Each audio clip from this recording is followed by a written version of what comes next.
ఎప్పుడైతే రొట్టె ద్రాక్షరసం ఇస్తామని ప్రార్థనలో ఉండండి అనగానే ఇంకా ఏడవటం స్టార్ట్ చేస్తారు. మరి కన్నీళ్లు కూడా ఎట్లా వస్తాయో నాకు తెలియదు, కానీ ఏడ్చి ఏడ్చి ఏడ్చి ఏడ్చి ఏడ్చి దేనికి ఏడ్చావు అంటే జాబ్ కోసం, దేనికోసం ఏడ్చావంటే ఇల్లు కట్టుకోసం, దేనికోసం ఏడ్చావంటే పిల్లకి పెళ్లి కావట్లేదు, పిల్లకి సంబంధాలు కుదరట్లేదు అందుకోసం, దేనికోసం ఏడ్చావు అంటే ఆశీర్వాదం కోసం.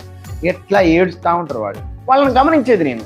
అంటే ఈ రొట్టె ద్రాక్షరసం తీసుకోవాలంటే మనకు ఆశీర్వాదం కావాలి, ఆశీర్వాదం కావాలంటే కన్నీటి ప్రార్థన చేయాలి, కన్నీటి ప్రార్థన చేయాలంటే ఇదిగో ఈ విధంగా అనే దాన్ని సృష్టించింది చాలా ఫేక్ సంఘాలన్నీ కూడా.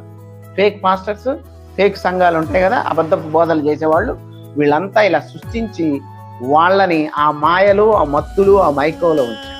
అందుకే భూమి మీద ఈ లోకంలో ఉన్న వాటి కోసమే మనం బ్రతికితే మనుషులందరికంటే దౌర్భాగ్యం అవుతామని క్రీస్తుని ఒకవేళ అలా నమ్మితే.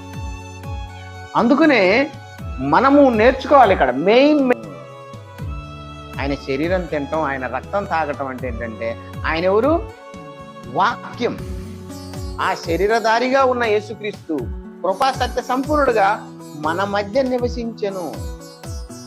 తండ్రి పంపాడు శరీరధారిగా ఎవరిని? వాక్యము. ఆ వాక్యాన్ని, ఆ వాక్యము నీ నరాల్లో ఉండాలి, నీ నరాల్లో ఉండిపోవాలి. అలా ఉండాలంటే ఖచ్చితంగా ఎవరైతే వాక్యానుసారంగా జీవిస్తారో వాళ్ళు మాత్రం. అంటే సంఘానికి వచ్చినప్పుడు ఏం చేస్తారు? ఈ రొట్టె ద్రాక్షరస కార్యక్రమం ఎందుకు పెట్టారు అంటే ఖచ్చితంగా మనుషుల్లో వాక్యం నింపాలి, మనుషుల్లో ఒక క్రమం నేర్పాలంటే ఖచ్చితంగా దీన్ని సాదృశ్యంగా చూపుతూ ఆయన యొక్క మరణాన్ని, ఆయన యొక్క శిలువ మరణాన్ని మనం జ్ఞాపకం చేసుకోవాలి అని ఎప్పుడు కూడా వారం వారం మనము ఆ రొట్టె ద్రాక్షరసం తీసుకున్నప్పుడు ఆయన యొక్క బలియాగానే జ్ఞాపకం చేసుకుంటాం. దీని కొరకే మనం సంఘంలోకి వస్తాం. వచ్చిన తర్వాత ఈ శరీరం తినటం, ఈ రక్తం తాగటం అంటే ఏంటి అంటే ఈ వాక్యం, బైబిల్లో ఉన్న యేసుక్రీస్తు చెప్పిన మాటలు ఏవైతే ఉన్నాయో ఇవన్నీ కూడా, వీటన్నీ కూడా మన నరనరాలు ఇంకిపోవాలంటే మన మైండ్లో నిండిపోవాలి. ఏది అడిగినా టక్కుని చెప్పేటట్టు ఉండాలి. ఏమడిగినా చెప్పట్లేదంటే అర్థం ఏంటి?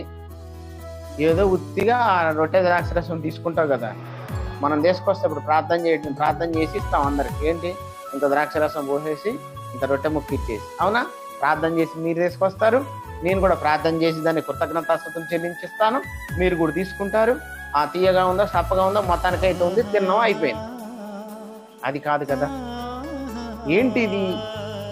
దీని భావం ఏంటి? దీని అర్థం ఏంటి అంటే ఇదిగో సంఘంలోకి వెళ్ళి ఈ క్రమాన్నంతటిని నువ్వు పాటించుకుంటూ పోతూ ఉంటే అప్పుడు నీకు అర్థమైంది. ఏమర్థమైందయ్యా అంటే వాక్యం అర్థమైంది.